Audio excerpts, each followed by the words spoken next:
This is Ian from In 30 Minutes Guides. I'm going to show Mac users the easiest way to annotate text on an image file using Mac Preview, which comes free in every Mac computer that you can buy. So I have my image file here. It's in Finder. I'm going to right-click over it, open with, and then select Preview App. This is Mac Preview. It's a very powerful program that allows you to easily annotate text, and this is how to do it. So I'm going to move this to the center of the screen.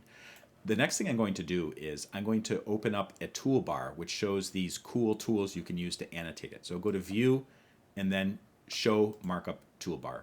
And by the way, these particular tools that you can see up here on the top, you can also use the Tools Annotate options to do the same things.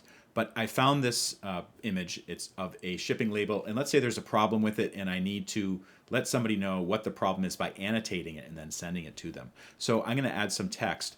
The way that you add text is look for on the toolbar, look for the it looks like an A in a rectangle, select that.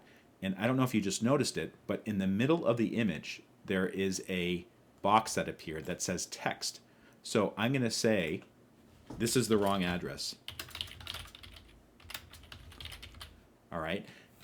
Maybe also what I can do is change the color of the text. So I'm going to select all of the text, and where it says AA, select that. And then there's like a black rectangle that shows the current text. Press that, and then you can select one of the other colors. This is the wrong address. Maybe I'll move that down a little bit too, so it's pretty clear what I'm talking about.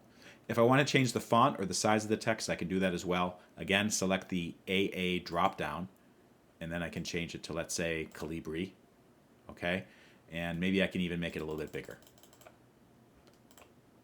And we're good to go. Just save the file. You can use the Command S keyboard shortcut on your Mac, and then this annotated image, you can send it or save it or do whatever you need to do with it.